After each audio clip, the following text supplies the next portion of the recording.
ஜூலை மாத ராசி பலன்கள். முதலில் ஜூலை மாதத்தினுடைய கிரக நிலைகளை பார்க்கலாம். அதன்படி பார்க்கும் பொழுது மீன மனையில் இருக்கக்கூடிய சனி பகவான் வக்ர நிலையை அடைகிறார். அதாவது ஜூலை மாதம் 13ஆம் தேதி. அதே போல சூரிய பகவான் மிதுனத்திலிருந்து கடகமனைக்கு பயிற்சியாகிறார் ஜூலை மாதம் 16ஆம் தேதி. ஜூலை மாதம் 18ஆம் தேதி கடகமனையில் இருக்கக்கூடிய புதன் பகவான் வக்ர நிலையை அடைகிறார். செவ்வாய் பகவான் சிம்ம மனையில் வீற்றிருக்கிறார் அல்லவா, கேதுவோடு சேர்ந்திருக்கார். அந்த செவ்வாயினுடைய பெயர்ச்சியானது ஜூலை மாதம் 28ஆம் தேதி சிம்மத்திலிருந்து கன்னிமனைக்கு பயிற்சியாகிறது. அதே போல சுக்கிர பகவான் ரிஷப மனையில் ஆட்சி பலத்தோட வலிமையா இருக்கார். சோ இந்த ஜூலை மாதம் 26ஆம் தேதி அன்று மிதுன மனைக்கு பயிற்சியாகிறது. ராகு பகவான் கும்பமனையிலும் கேது பகவான் சிம்ம மனையிலும் இருக்க, சந்திரன் மனு காரகனான சந்திரன் இந்த ஜூலை மாதத்தின் தொடக்கத்தில் கன்னிமனையில் பிரவேசிக்கிறார். சோ இந்த கிரக அமைப்புகளை வைத்துக்கொண்டு இந்த ஜூலை மாதம் என்ன நடக்கும், என்ன பலன், எப்படி இருக்கணும் என்பதை பற்றியும் எந்த தெய்வ வழிபாடு உகந்தது என்பதை பற்றி இந்த பதிவில் நம்ம டீட்டெயிலா பார்க்க போகிறோம். அதற்கு முன்னால் நம்முடைய சேனலை நீங்கள் ஃபர்ஸ்ட் டைம் பார்ப்பவர்கள் என்றால் மறக்காம சப்ஸ்கிரைப் பண்ணிக்கிங்க. தனுசு ராசி அன்பர்களே, இந்த ஜூலை மாதம் என்ன பலனை தரும், எப்படி இருக்கும் அப்படின்னு பார்க்கும் பொழுது, உங்க ராசிநாதனான குரு பகவான் 7ஆம் இடத்துல திருமணஸ்தானத்தில் அமர்ந்து கொண்டு சூரியனோட சேர்ந்து, அது பாக்யாதிபதியோட சேர்ந்து உங்க ராசியை பார்க்குறது பார்த்தீங்க, ஒரு அற்புதமான ஒரு அமைப்பு. அப்ப ராசி நல்லா இருக்குதுன்னு அர்த்தம், லக்னம் நன்றாக இருக்குன்னு அர்த்தம். அப்ப உங்களுடைய செயல்பாடுகள் திருப்தி இருக்கும்னு அர்த்தம். அப்ப நினைச்ச காரியங்கள் வெற்றி பெறக்கூடிய அமைப்பு. சூரியன் உங்க லக்னத்தை பார்க்கறது ஒரு அற்புதமான அமைப்பு.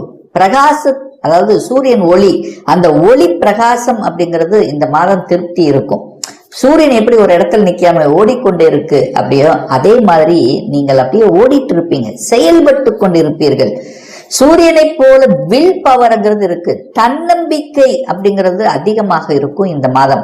ஏன்னா தன்னம்பிக்கை காரக கிரகம் தான் சூரியன்.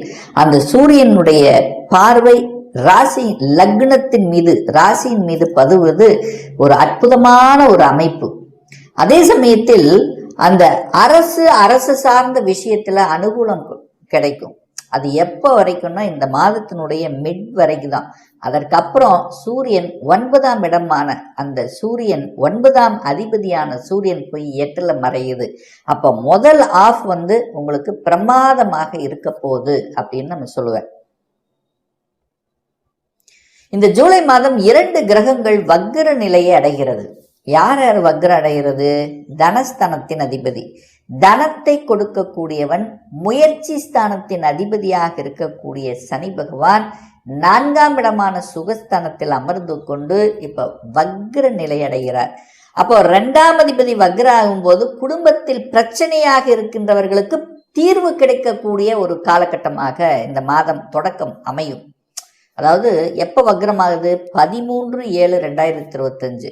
அந்த வக்ரம் ஆன பிறகு குடும்பத்தில் பிரச்சனை இருக்கின்றவர்களுக்கு தீர்வு கொடுக்கக்கூடிய ஒரு காலகட்டம் அப்படின்னு நான் எடுத்துக்குவேன். அதே சமயத்தில் பணத்தால் பிரச்சனையாக இருக்கின்றவர்கள் அந்த பண பிரச்சனை தீரக்கூடிய அமைப்பு. முயற்சியில தடை இருக்கின்றவர்கள், தடை கொடுத்து கொண்டிருந்த விஷயங்கள், நான் நினைச்சது நடக்கலை என்று நினைத்து கொண்டிருந்தவர்களுக்கெல்லாம் அது நடக்கும். அதாவது என்ன நான் சொல்ல வரேன்னா, சனிங்கிறது ஒரு மந்தன், ஸ்லோவா ஒரு மூமெண்ட் உள்ள ஒரு கிரகம். இப்ப வக்ரம் ஆகும்போது என்ன ஆவார்? அது ஃபாஸ்ட் ஆவார். தன்னுடைய இயல்புக்கு மாறிய தன்மை கொடுக்க போகிறார். அப்போ இதெல்லாமே டக்கு டக்குன்னு ஃபாஸ்டா நடக்கும் தான் அர்த்தம். புரியுதுங்களா? மந்தமா இருந்த விஷயங்கள் இப்ப ஃபாஸ்டா செயல்படக்கூடிய தன்மையை உருவாக்கிவிடும். 4ஆம் இடத்துல சனி உட்கார்ந்துருக்கார்.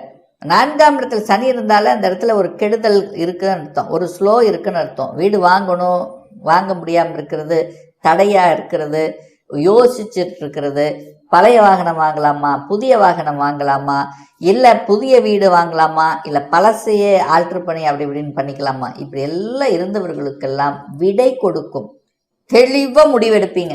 ஒரு டிசிஷன் மேக்ங்கிறது நன்றாக அமையும் அப்படிங்கிறது தான் அமைப்பு. குழந்தை ஸ்தானத்தின் அதிபதியாக இருக்கக்கூடிய செவ்வாய் பகவான் 9ஆம் இடமான பாக்கியஸ்தானத்தில் இருக்கிறது ஒரு நல்ல அமைப்பு. குழந்தைக்கு நன்றாக இருக்க போகிறது. குழந்தை ஆசைப்பட்ட கல்வி கிடைக்க போகிறது. ஏன்னா கடந்த சில மாதங்களாக பார்த்தீங்கன்னா செவ்வாய் நீச்சத்தன்மையில் இருந்தார், வலு குறைந்திருந்தார். இப்போ பாக்கியஸ்தானத்தில் இருக்கும்போது அந்த 2-3 மாதங்கள் குழந்தை சார்ந்த விஷயத்திலிருந்து வந்த பிரச்சனைகள் இப்போ சரியாக போகிறது அப்படின்னு அர்த்தம். படிப்பு நல்லா இருக்கு, வெளிநாட்டுக்கு போய் படிக்கக்கூடிய ஆர்வங்கள் மிகுதியாக இருக்கும். சரி, வெளிநாட்டு தான் போக முடியல அப்படின்னா என்ன பண்ணுவாங்க, வெளி ஊருக்கு, அதாவது வெளி ஸ்டேட்டுக்கு அல்லது அதர் டிஸ்ட்ரிக்ட் சென்று படிக்கக்கூடிய அமைப்பு, ஹாஸ்டலில் தங்கி படிக்கக்கூடிய அமைப்புகள் இந்த தனுசுக்கு சிறப்பு பெறும் அப்படின்னு நம்ம சொல்லலாம். திருமணம் சார்ந்த சுப காரியங்கள் எப்படி இருக்கும் அப்படின்னா, அந்த 7ஆம் அதிபதி 8ல் போய் மறைஞ்சிட்டார். அப்போ 8ல் போய் மறைஞ்சிட்டாரே, தடை ஏற்பட்டு விடுமோ என்கின்ற ஐயப்பாடு நிறைய பேர்த்துக்கும் ஏற்படுத்தும். அந்த 7ஆம் அதிபதியும் 9ஆம் அதிபதியும் ஒரு கட்டத்தில் இந்த ஜூலை மாதம் 15க்கு அப்புறம் இணைகிறது. இணைந்து அந்த புதன் அங்கே வக்ரமாக உட்கார்ந்துருக்கு. அப்போ ஏற்கனவே திருமணமாகி தன்னுடைய வாழ்க்கையில் அதாவது விரக்தி அடைந்து டிவோர்ஸ் ஆனவர்கள் 2ஆம் திருமணம் செய்து கொள்ளலாம் என்கின்ற எண்ண ஓட்டத்தை கொடுக்கக்கூடிய ஒரு காலகட்டமாக இந்த ஜூலை மாதம் பிற்பகுதி அமையும். இதுவரைக்கும் திருமணமே வேண்டாம், ஒரு வாழ்க்கை போயிடுச்சு, ஸோ அடுத்த வாழ்க்கை அமைச்சிக்கலாம் அப்படிங்கிற எண்ணத்தை கொடுக்கும். இதுவரைக்கும் அது கொடுத்துருக்காது, இப்போ கொடுக்கும். அதை பற்றிய சிந்தனை ஓட்டங்கள் நிச்சயமாக உங்களுக்கு உருவாக்கும். திருமணமே வேண்டாம் என்று இருக்கக்கூடியவர்கள் கூட திருமணம் செய்து கொள்ளலாம், அடுத்த படிநிலைக்கு நம்ம செல்லலாம் அப்படிங்கிற அந்த எண்ண ஓட்டங்களை கொடுக்கக்கூடிய ஒரு மாதமாக இந்த ஜூலை மாதம் அமைய பெறும். தொழில் சார்ந்த விஷயத்துல பார்த்தீங்கன்னா 10ஆம் அதிபதி தொழில் அப்படின்னால 10ஆம் அதிபதி அவர் எங்க இருக்கார், தனக்கு 11ஆம் இடத்துல உட்கார்ந்துருக்கார். ஆனால் அங்கே 8ஆம் வீடாக வருது. அப்போ வேலையில கொஞ்சம் அழுத்தம், ப்ரெஷர், டென்ஷன் இதெல்லாம் இருக்கும். ஆனால் அதற்கு தகுந்த மாதிரி திடீர் அதிர்ஷ்டத்தையும் கொடுக்கும். அதாவது வேலைப்பள உண்டு, 2 மணி நேரம் செய்ய வேண்டிய வேலையை 4 மணி நேரம் செய்ய வேண்டிய அமைப்புங்கிறது இருக்கும். அல்லது நேரம் பார்க்காமல் வேலை பார்க்கக்கூடிய அமைப்பு இருக்குது. ஆனால் அதே சமயத்தில் லாபமும் கிடைக்கும். இதுதான் இங்கே தான் ஒரு பியூட்டி, லாபம் கிடைக்கும். அப்போ அதே சமயத்தில் உங்களுக்கு திடீர் வேலையும் கிடைக்கும். 8ஆம் இடம் அதிர்ஷ்டம். இப்போ நிறைய பேர் பார்த்தீங்கன்னா வேலை கிடைக்கல, நல்ல வேலை கிடைக்கல, நான் 2-3 இன்டர்வியூ அட்டன் பண்ணிட்டேன், ஆனால் கிடைக்க மாட்டேங்குது, ஏதோ ஒரு குறை. இப்போ இந்த வக்ர காலத்தில் நிச்சயமாக கொடுத்துரும்.